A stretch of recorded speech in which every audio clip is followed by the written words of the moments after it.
அன்பு உறவுகளுக்கு இனிய வணக்கங்கள். இன்றைய பதிவுல தனுசு ராசி அன்பர்களுக்கான ஜூலை மாத ராசி பலன்களை தான் பார்க்க போறோம். இந்த ஜூலை மாதத்துல கிரகநிலைகளின் சஞ்சாரத்தை பார்க்கும்போது சூரியன் மிதுன ராசியில சஞ்சாரம் செய்கிறார். வரும் ஜூலை 16ஆம் தேதியிலிருந்து கடக ராசியில சஞ்சாரம் செய்ய இருக்கார். செவ்வாய் பகவான் மேஷ ராசியில சஞ்சாரம் செய்கிறார். ஜூலை 12ஆம் தேதிக்கு பிறகு ரிஷபமணிக்கு பயிற்சியாக இருக்கார். புதன் கடக ராசியில சஞ்சாரம் செய்கிறார். ஜூலை 19ஆம் தேதிக்கு பிறகு சிம்ம ராசியில சஞ்சாரம் செய்ய இருக்கார். குரு பகவான் ரிஷப ராசியிலையும் சுக்கிரன் மிதுன ராசியில சஞ்சாரம் செய்கிறார். ஜூலை 7ஆம் தேதிக்கு பிறகு கடக ராசிக்கு பயிற்சியாக இருக்கார். சனி பகவான் கும்ப ராசியில வக்ரகதியில சஞ்சாரம் செய்கிறார் மாதம் முழுவதுமே. ராகு பகவான் மீன ராசியிலையும் கேது பகவான் கன்னிராசியிலையும் சஞ்சாரம் செய்யறாங்க. இந்த கிரகநிலை அமைப்புகளின்படி உங்களுக்கு இந்த மாதத்துல என்ன மாதிரியான பலன்கள் கிடைக்குங்கிறத தெளிவாகவும் சுருக்கமாகவும் இந்த பதிவுல நாம பார்க்க போறோம். கொஞ்சம் கூட வீடியோவை ஸ்கிப் பண்ணாம முழுமையா பார்க்க முயற்சி செய்யுங்க. வாங்க வீடியோக்குள்ள போலாம். தனுசு ராசியை பொறுத்த வரைக்கும் மூலம் 1, 2, 3, 4ஆம் பாதங்கள், பூராடம் 1, 2, 3, 4ஆம் பாதங்கள், உத்திராடம் 1ஆம் பாதத்தை உள்ளடக்கியது தனுசு ராசி. தனுசு ராசிக்கு அதிபதி குரு பகவான். வீடியோல சொல்லக்கூடிய பலன்கள் ஆண் பெண் இருப்பாளருக்கும் பொருந்தக்கூடிய பலன்கள். தனுசு ராசி அன்பர்களுக்கு உங்க ராசி அதிபதியான குரு பகவான் 6ஆம் இடம் ருணரோக சத்ருஸ்தானத்துல மறைஞ்சு சஞ்சாரம் செய்கிறார். இதனால எந்த முடிவு எடுக்கிறதா இருந்தாலுமே கொஞ்சம் நிதானத்தை கடைபிடிக்கிறது நல்லது, சிந்திச்சு செயல்படுறது நல்லது. ஆனாலும் 6ஆம் இடத்துல இருந்து குரு பகவான் உங்க தன குடும்ப வாக்குஸ்தானத்தை தன்னுடைய பாக்கிய பார்வையா பார்க்கிறார். விரயஸ்தானத்தை பார்க்கிறார். விரயங்கள் இந்த காலகட்டத்தில் குறையும், தன வருமானம் பெருகும், குடும்பத்துல நிம்மதி பிறக்கும், குடும்பத்துல சுபகாரியங்கள் செய்யக்கூடிய அமைப்புகளை ஏற்படுத்தி கொடுக்கும். தொழில் தானத்தையும் குரு பகவான் பார்க்கும் காரணத்தினால தொழில் வகையிலையும் இந்த காலகட்டத்தில் நல்ல முன்னேற்றம் இருக்கும். கடந்த காலகட்டங்கள்ல தொழில் தானத்துல கேது பகவான் சஞ்சாரம் செஞ்சு நிறைய தொழில் வகை முடக்கத்தை ஏற்படுத்தி இருப்பார். ஆனாலும் குரு பகவான் கேதுவை பார்க்கும் காரணத்தினால கேது சுபத்துவம் அடைந்து பெரிய அளவுல கெடு பலன்களை செய்ய மாட்டார். தனஸ்தானாதிபதியான சனி பகவான் முயற்சி ஸ்தானமான 3ஆம் இடத்துல வக்ரமடைஞ்சு சஞ்சாரம் செய்கிறார். சகோதர வகையில இருந்த சண்டை சச்சரவுகள் மனஸ்தாபங்கள் எல்லாமே இந்த காலகட்டத்துல நீங்கும். ஏன்னா சகோதர காரகனான செவ்வாயும் இந்த காலகட்டத்துல மாத முற்பகுதியில ஆட்சி பலம் பெற்று பஞ்சமஸ்தானத்துல சஞ்சாரம் செய்கிறார். மாத பிற்பகுதியில அதாவது ஜூலை 12ஆம் தேதிக்கு பிறகு செவ்வாய் 6ஆம் இடத்துல மறைஞ்சாலுமே குருவோட இணைந்து குருமங்கல யோகத்தோட சஞ்சாரம் செய்யும். இந்த காலகட்டத்துல சகோதர வகையில நல்ல பாண்டிங் இருக்கும். சகோதர வகையில முன்னேற்றத்தை ஏற்படுத்தி கொடுக்கும். பூமி மனை நிலம் சார்ந்த துறைகள்ல இருக்கவங்களுக்கும், கட்டிட பணிகள் சார்ந்த துறைகள்ல இருக்கவங்களுக்கும், யூனிஃபார்ம் போட்டு தொழில் செய்யறவங்களுக்கும், குறிப்பா போலீஸ், ராணுவம், தீயணைப்பு துறை, தபால் துறை இது மாதிரியான துறைகள்ல இருக்கவங்களுக்கும் இந்த காலகட்டத்துல நல்ல முன்னேற்றம்ங்கிறது நிச்சயம் கிடைக்கும்.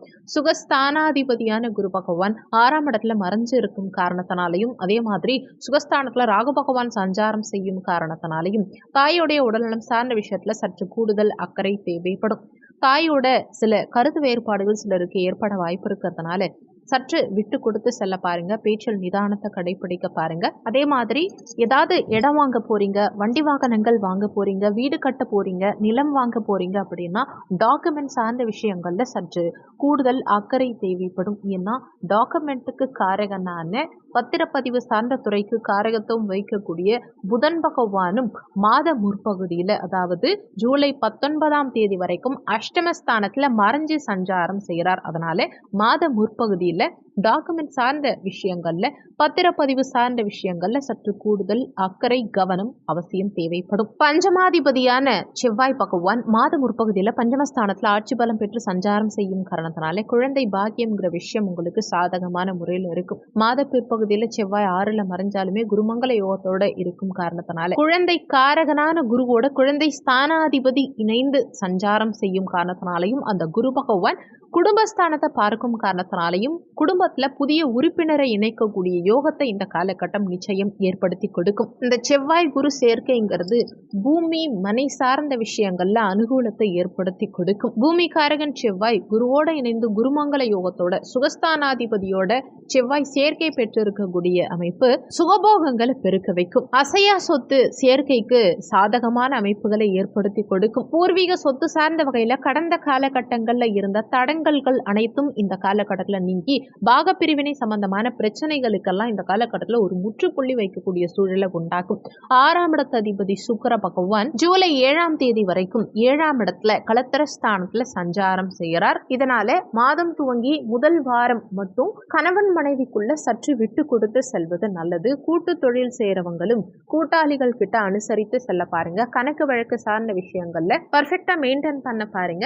ஜூலை 7ஆம் தேதிக்கு பிறகு 6ஆம் இடத்து அதிபதி அஷ்டமஸ்தானத்துல மறைய இருக்கார். இதனால வேலை சார்ந்த விஷயங்கள்ல சற்று அலைச்சல்கள் இருந்தாலுமே அனுகூலங்களும் இருக்கும். எதிர்பாராத திடீர் அதிர்ஷ்ட வாய்ப்புகள் ஒரு சிலருக்கு கிடைக்கும். தொழில் சார்ந்த வகையிலையும் புதிய ஆர்டர்கள் கிடைத்தாலுமே பெரிய அளவுல இன்வெஸ்ட்மெண்ட் பண்ணும்போது சற்று கவனம் எச்சரிக்கை அவசியம் தேவைப்படும். தொழில் சார்ந்த வல்லுநர்கள் கிட்ட தகுந்த ஆலோசனைகள் பெற்று முடிவெடுக்கிறது இந்த காலகட்டத்தில் உங்களுக்கு நல்லதுங்கிறத மனசுல வச்சுக்கோங்க. வேலை சார்ந்த விஷயங்களும் சரி, தொழில் சார்ந்த விஷயங்களும் சரி, சற்று தடங்கல்களுக்கு பின் முன்னேற்றத்தை ஏற்படுத்தி கொடுக்கும். வேலையில அலைச்சல் சற்று அதிகமாக இருக்கும்.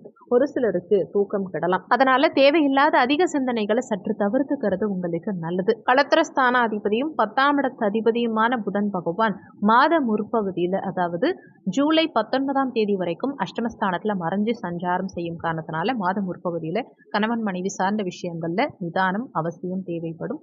சுக்கிரனும் அஷ்டமத்துல மறைஞ்சிருக்காருங்கிறத மனசுல வச்சுக்கணும். ஆனா ஜூலை 19ஆம் தேதிக்கு பிறகு களத்திர ஸ்தானாதிபதியான புதன் பகவான் பாக்கியஸ்தானத்துல சஞ்சாரம் செய்யும் காரணத்தினாலையும் தொழில் ஸ்தானாதிபதியான இந்த புதன் பகவான் பாக்கியஸ்தானத்துல சஞ்சாரம் செய்யும் காரணத்தினால மாத பிற்பகுதியில், அதாவது ஜூலை 19ஆம் தேதிக்கு பிறகு தொழில் சார்ந்த வகையில மிகப்பெரிய முன்னேற்றம் இருக்கும். களத்திரம் வகையில அனுகூலம் இருக்கும். கணவன் மனைவிக்குள்ள நல்ல பாண்டிங் இருக்கிற அமைப்பு, மனைவிக்கு நல்ல முன்னேற்றத்தை யோகத்தை கொடுக்கக்கூடிய அமைப்பா இந்த காலகட்டம் உங்களுக்கு நிச்சயம் இருக்கும். அதாவது மாத பிற்பகுதியில பாக்கியாதிபதியான சூரிய பகவான் மாத முற்பகுதியில 7ஆம் இடத்துல சஞ்சாரம் செய்யும் காரணத்தினால கணவன் மூலமா மனைவிக்கும், மனைவி மூலமா கணவனுக்கும் நல்ல முன்னேற்றத்தை யோகத்தை ஏற்படுத்தி கொடுக்கும்.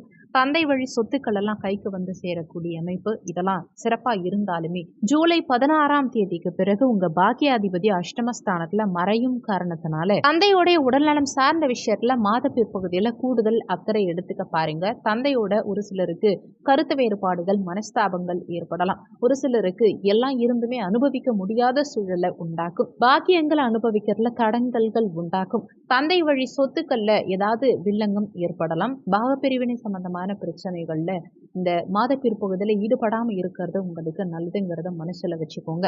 லாபஸ்தானாதிபதியான சுக்கிர பகவான் மாத முற்பகுதியில களத்திர ஸ்தானத்துல சஞ்சாரம் செய்கிறார். ஆனா ஜூலை 7ஆம் தேதிக்கு பிறகு அஷ்டமஸ்தானத்துல மறைய இருக்கும் காரணத்தினால மாத பிற்பகுதியில தேவையில்லாத செலவுகளை கொஞ்சம் குறைச்சிக்க பாருங்க. ஏதாவது ஒரு வழியில செலவுங்கிறது இருந்துகிட்டே இருக்கும். முடிஞ்ச வரைக்கும் செலவுகளை குறைச்சிக்க பாருங்க. கடன் கேட்டா இந்த காலகட்டத்தில் உங்களுக்கு கடன் கிடைக்கும். ஆனாலுமே கடன் உங்க கையை மீறி போகாம பார்த்துக்கிறது உங்களுக்கு நல்லது.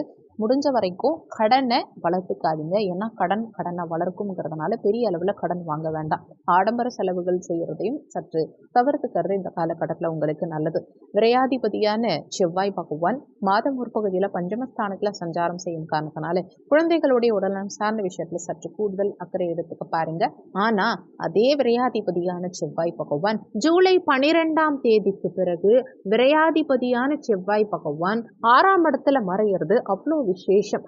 அதுலயும் குருவோட இணைந்து குருமங்கள யோகத்தோட சஞ்சாரம் செய்யும் காரணத்தினால மகிழ்ச்சியான குடும்ப சூழல் அமைகிறது, செழிப்பான வாழ்க்கை அமைகிறது, எல்லா வசதிகளும் நிறைந்திருக்கக்கூடிய அமைப்பு, நல்ல உடல் ஆரோக்கியம், அழகான தோற்றம், எதிரிகளை வெல்லக்கூடிய அமைப்பு, தைரிய வீரியம் அதிகரிக்கக்கூடிய அமைப்பு, இது மாதிரி சகல விதத்திலையும் சிறப்பான பலன்கள் மாத பிற்பகுதியில் உங்களுக்கு நிச்சயம் கிடைக்கும். இந்த மாதம் சிறப்பா அமைய நீங்க செய்ய வேண்டிய தெய்வ வழிபாடு என்னன்னா, வியாழக்கிழமை தினங்கள்ல குரு பகவான் வழிபாடு செய்யறது உங்களுக்கு நல்ல முன்னேற்றத்தை ஏற்படுத்தி கொடுக்கும். இந்த வீடியோல உங்களுக்கு ஏதாவது சந்தேகம் இருந்தா கீழே இருக்க கமெண்ட் செக்ஷன்ல சொல்லுங்க. நன்றி. மற்றும் ஒரு நல்ல பதிவோடு மீண்டும் உங்களை சந்திக்கிறோம்.